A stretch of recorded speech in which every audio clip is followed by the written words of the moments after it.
नमस्कार, नियोजन competition cracker channel में आपका स्वागत है। देखते हैं आज की महत्वपूर्ण खबरें। देहरादून, दिवाली से पहले ही प्रदूषण बढ़ा। नई दिल्ली, चीन से समझौते के बावजूद भारत सतर्क, सेना प्रमुख। पौड़ी में वाहन खाई में गिरने से 3 लोगों की गई जान। उत्तराखंड में युवाओं को मिलेगा भत्ता। एनएचएम कर्मचारियों का बढ़ेगा वेतन। नई दिल्ली, वक्फ बिल पर बीजेपी और टीएमसी सांसद में झड़प। देहरादून और उधम सिंह नगर में इन दिनों प्रदूषण का स्तर बढ़ गया है। दिवाली से करीब 9 दिन पहले ही AQI 160 के पार जा पहुंचा है, जो मध्यम श्रेणी में आता है। यह स्थिति सांस व दिल के मरीजों के लिए अच्छी नहीं है। मंगलवार को धुंध का QAI 169 और यूएस नगर में 164 दर्ज किया गया। बीते वर्ष में इन्हीं दिनों QI 110 से 120 तक रहा। प्रदूषण बढ़ने के पीछे पोस्ट मानसून बारिश नहीं होने के कारण निर्माण कार्य, वाहनों का धुआं भी कारण बताया जा रहा है। उत्तराखंड प्रदूषण नियंत्रण बोर्ड UKPBC दीपावली के मद्देनजर वायु ध्वनि प्रदूषण की विशेष निगरानी करेगा। बोर्ड के सदस्य सचिव डॉक्टर पराग मधुकर दकाती की ओर से सभी क्षेत्रीय अफसरों को इस बाबत पत्र जारी किया गया है। 24 अक्टूबर से 7 नवंबर तक 15 दिन वायु ध्वनि गुणवत्ता जांची जाएगी। देहरादून, हल्द्वानी, नैनीताल, ऋषिकेश, रुड़की, हरिद्वार, काशीपुर, रुद्रपुर, टेहरी में प्रदूषण की जांच होगी। उधर बोर्ड की वेबसाइट पर 8 दिन बाद प्रदूषण का डाटा अपडेट किया जाएगा, जिससे पूर्व 13 अक्टूबर को देहरादून में प्रदूषण का डाटा अपडेट किया गया था। प्रदेश भर में मासिक डाटा अभी अगस्त तक का अपलोड है। इस संबंध में बताया गया है कि बीते दिनों हुई साइबर अटैक और क्षेत्रीय दफ्तरों से जानकारी न मिलने से डाटा अपडेट करने में दिक्कत आ रही है। उत्तराखंड में युवा नीति के तहत युवाओं को भत्ता दिए जाने की तैयारी है। युवा कल्याण एवं नियोजन विभाग द्वारा बनाई गई युवा नीति के ड्राफ्ट में प्रस्ताव को शामिल किया गया है। मौजूदा ड्राफ्ट के कुछ बिंदुओं पर असहमति जताते हुए मंत्री ने संदर्भ में सभी वर्ग के युवाओं की राय लेने के निर्देश दिए हैं। नीति के ड्राफ्ट को लेकर आर्या ने मंगलवार को विधानसभा में बैठक की। इस दौरान उन्होंने युवा नीति का फाइनल ड्राफ्ट 12 जनवरी तक तैयार करने को कहा है। उन्होंने कहा कि युवा नीति में 15 से 35 वर्ष तक के युवक युवतियों को शामिल किया जाए। उन्होंने युवा नीति को तैयार करने से पहले सीमांत आपदा प्रभावित क्षेत्रों, अनुसूचित जाति, जनजाति, OBC व EWS के युवक युवतियों का मत जानने के निर्देश दिए हैं। आर्या ने बैठक में बताया कि सरकार प्रदेश में युवा आयोग के गठन का भी काम कर रही है। इसमें जल्द इस संदर्भ में निर्णय लिया जाएगा। बैठक में विशेष प्रमुख सचिव अमित सिन्हा, अपर सचिव नियोजन विजय कुमार जोगदंडे, अपर निर्देशक युवा कल्याण RC ढीमरी आदि मौजूद रहे।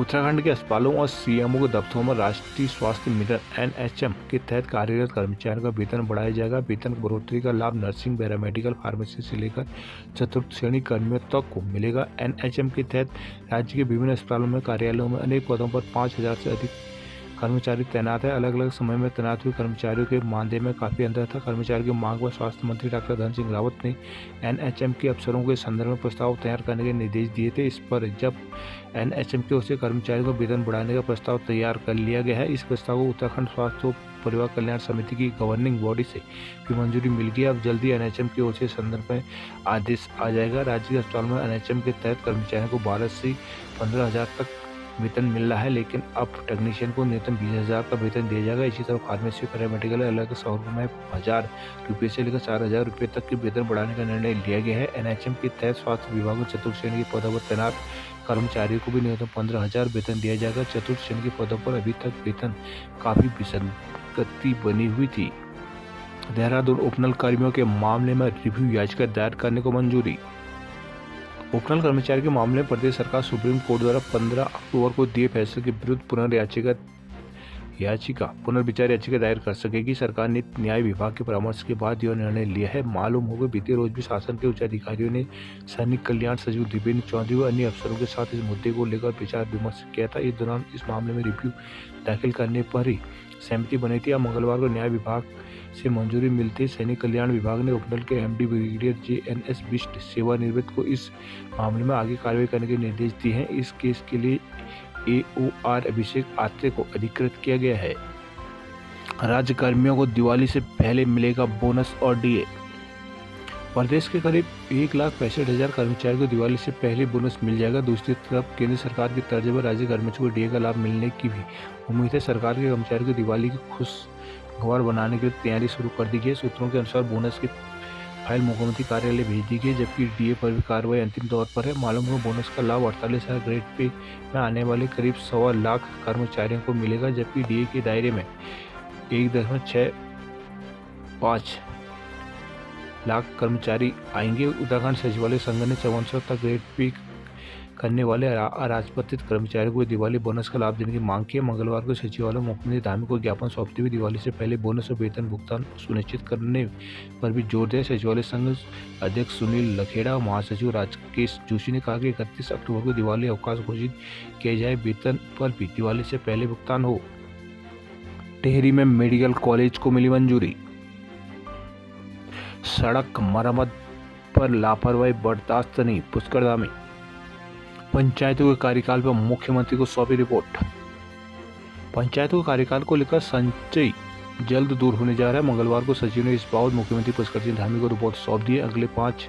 अगले माह पंचायतों का कार्यकाल समाप्त होने जा रहा है। पिछले दिनों उत्तराखंड त्रिस्तरीय पंचायत संगठन ने पंचायतों का कार्यकाल बढ़ाने के निर्देशन के समक्ष धरना दिया था। पंचायत प्रतिनिधियों का तर्क है कि उत्तराखंड में सभी जिलों में एक साथ पंचायतों के चुनाव होने चाहिए। विदित है कि हरिद्वार और बाकी जिलों में पंचायत चुनाव अलग अलग समय पर होते हैं। सरकार की ओर से आश्वासन मिलने पर संगठन ने अपना आंदोलन खत्म किया था। मंगलवार को सचिव पंचायती राज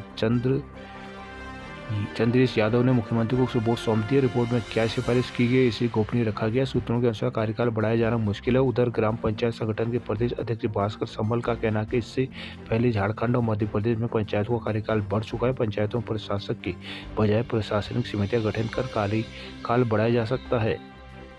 देहरादून रोडवेज कर्मचारी हड़ताल पर आज हो सकती है वार्ता। किसान मनपसंद कंपनी से खरीद सकेंगे अपने उपकरण। राज्य के किसानों को खेती और बागवानी के उपकरणों को खरीदने के लिए सरकार पैनल द्वारा तय रेट और कंपनियों पर निर्भर नहीं रहना होगा। किसानों को जहां जिस भी कंपनी का कृषि उपकरण अच्छा लगेगा उसे खरीद सकता है। सरकार उसी पर सब्सिडी देगा। उद्यान विभाग के रानीखेत स्थित चौबटिया गार्डन में अनुसंधान कार्य 14 जनवरी 2025 से शुरू हो जाएगा। कृषि और कृषक कल्याण मंत्री गणेश जोशी ने मंगलवार को सुभाष रोड स्थित होटल में आयोजित कृषक और नर्सरी संचालकों की गोष्ठी में 3 महत्वपूर्ण घोषणाएं की। किसानों के साथ संवाद के बाद जोशी ने कहा कि गोष्ठी स्थल में 4 महत्वपूर्ण निर्णय किए गए हैं, जिसके तहत विभागीय योजनाओं के निर्माण और संचालन में किसान की भूमिका को बढ़ाया जा रहा है। हर जिले से एक अनुभवी किसान को शामिल करते हुए जिला स्तरीय समितियां बनाई जाएंगी। इन समितियों से प्राप्त होने वाले सुझावों के अनुसार विभाग आगे बढ़ेगा। चौबटिया स्थित अनुसंधान केंद्र को पूर्ण रूप से संचालित करने का निर्णय लिया गया है। वैज्ञानिकों रिक्त पदों पर 9 वैज्ञानिकों की नियुक्ति हो चुकी है। फिलहाल वे प्रशिक्षण पर है। 14 जनवरी 2025 से चौबटिया अनुसंधान केंद्र को शुरू कर दिया गया। यहाँ विलुप्त प्रजातियों पर शोध किया जाएगा। जोशी ने कहा कि किसानों की शिकायत थी कि किसान विभाग के पैनल में रखी गई कंपनियों की कृषि उपकरण काफ़ी महंगे हैं, मजबूरी में उन्हें खरीदना पड़ता है। अब से पैनल की व्यवस्था को खत्म किया जा रहा है। किसान अपनी इच्छा से उपकरण खरीदने को स्वतंत्र होंगे। किसानों को एप्पल मिशन के बकाया भुगतान भी 1 माह में किया जाएगा। जोशी ने कहा कि सेब उत्पादकों और बीमा विवाद का भी समाधान हो गया है। इस बाबत केंद्रीय कृषि मंत्री शिवराज सिंह चौहान ने दिशा निर्देश जारी किया कि 1 माह के भीतर सभी बीमा विवाद निस्तारण किया जाए। फसल बीमा के तहत किसानों के विशेष प्रीमियम भुगतान 1 माह के भीतर किया जाना है। जोशी ने कहा कि राज्य में पौधों के लिए स्थानीय नर्सरियों को भी प्राथमिकता दी जाए। गोष्ठी में प्रभारी अपर निदेशक डॉक्टर रतन कुमार ने विभागीय योजनाओं का विस्तार से ब्यौरा पेश किया। केदारनाथ उपचुनाव कांग्रेस में प्रत्याशियों के पैनल को लेकर मचा घमासान। केदारनाथ उपचुनाव के लिए प्रत्याशियों के पैनल को लेकर अब कांग्रेसियों में घमासान शुरू हो गया। वरिष्ठ पर्यवेक्षक गणेश गोदियाल ने सोमवार को प्रत्याशियों और पैनल सीधे प्रदेश प्रभारी शैलजा को भेज दिया। इस पर मंगलवार को कांग्रेस प्रदेश अध्यक्ष करण माहरा ने कड़ी आपत्ति जताई। इसके बाद ही टिकट अन्य दावेदारों ने पर्यवेक्षकों के खिलाफ मोर्चा खोल दिया। पर्यवेक्षकों ने रिपोर्ट 13 दावेदारों के नाम भेजे। प्रभारी शैलजा को पैनल के संबंध में क्या रिपोर्ट भेजी गई है, प्रदेश कांग्रेस कमेटी को इसकी भनक तक नहीं है। कांग्रेस प्रदेश अध्यक्ष करण माहरा ने कहा कि उन्होंने इस पूरे मामले को केंद्रीय नेतृत्व के समक्ष अपनी आपत्ति जता दी है। केदारनाथ कपाट बंद होने से पहले भक्तों की भीड़ बढ़ी। एनजीटी की रिपोर्ट में उत्तराखंड का सच आया सामने, वनाग्नि रोकने को पर्याप्त साधन नहीं। उत्तराखंड के जंगलों में आए दिन लगने वाली आग बुझाने के लिए वन विभाग के पास ना तो पर्याप्त साधन है, ना ही लोग जंगलों में पेट्रोलिंग के लिए वाहन भी नहीं है। ऐसे में कर्मचारी पैदल ही पेट्रोलिंग करने के लिए मजबूर है। उनका खुलासा नेशनल ग्रीन ट्रिब्यूनल एनजीटी ने पेश एक रिपोर्ट में हुआ है। रिपोर्ट एनजीटी के न्यायिक सदस्य जस्टिस सुधीर अग्रवाल और विशेषज्ञ सदस्य डॉक्टर अफरोज अहमद की पीठ के समक्ष के मामले में नियुक्त न्याय मित्र एवं अधिवक्ता गौरव बंसल ने पेश किए। एनजीटी के निर्देश पर तैयार इस रिपोर्ट में कहा गया उत्तराखंड का भौगोलिक क्षेत्रफल 53,483 वर्ग किलोमीटर है, जिसमें 71% वन क्षेत्र है। रिपोर्ट में कहा गया कि इतने बड़े वन क्षेत्र होने के बाद भी वन विभाग के पास जंगलों में आए दिन लगने वाली आग से निपटने के लिए पर्याप्त साधन नहीं है। जंगलों में आग को लेकर दीपिका खारी की शिकायत से जुड़े मामले में रिपोर्ट पेश की गई। दीपिका ने एनजीटी से शिकायत की थी कि ऋषिकेश जाने के दौरान उसने रास्ते में जंगल में लगी आग देखी। उन्होंने कई जगहों इसकी शिकायत की, लेकिन कहीं कोई सुनवाई नहीं हुई। बागेश्वर कपकोट सीएचसी में 5 डॉक्टर मिले गैर हाजिर। डीएम आशीष भटगई ने सामुदायिक स्वास्थ्य केंद्र कपकोट का औचक निरीक्षण किया। अचानक डीएम को परिसर में देखकर वहां उपस्थित चिकित्सकों और अन्य कर्मचारियों में हड़कंप मच गया। डीएम के निरीक्षण में 5 चिकित्सक गैरहाजिर मिले। डीएम ने सरकार की विभिन्न योजनाओं से संबंधित प्रसार सामग्री अस्त-व्यस्त मिलने पर अधिकारियों को कड़ी फटकार लगाते हुए मामले में जवाब तलब किया है। जिलाधिकारी आशीष भटगई ने सामुदायिक स्वास्थ्य केंद्र कपकोट में सबसे पहले उपस्थिति पंजिका देखी, जिसमें 5 डॉक्टर उपस्थित मिले। डॉक्टरों की अनुपस्थिति की जानकारी प्राप्त करने के बाद 5 चिकित्सक बिना छुट्टी के उपस्थित चल रहे थे, जिस पर उन्होंने प्रभारी चिकित्सा अधिकारी को कड़ी फटकार लगाते हुए अनुपस्थित चिकित्सकों को स्पष्टीकरण लेने के निर्देश दिए। डीएम ने नाराजगी जताते ब्लॉक प्रोग्राम मैनेजर को बड़ी फटकार लगवाते हुए एमओआईसी को संबोधित का स्पष्टीकरण लेने के निर्देश दिए। साथ ही प्रचार सामग्री को व्यवस्थित रूप से रखने को कहा गया। इधर उधर बिखरी सामग्री का उचित स्थान पर रखने के निर्देश दिए गए। चिकित्सालय में अग्निशमन उपकरणों के निरीक्षण में भी बाहर स्थापित कुछ उपकरण नदारद मिले। चंपावत दुग्ध मेले से उत्पादकों को मिलेगी तकनीकी जानकारी।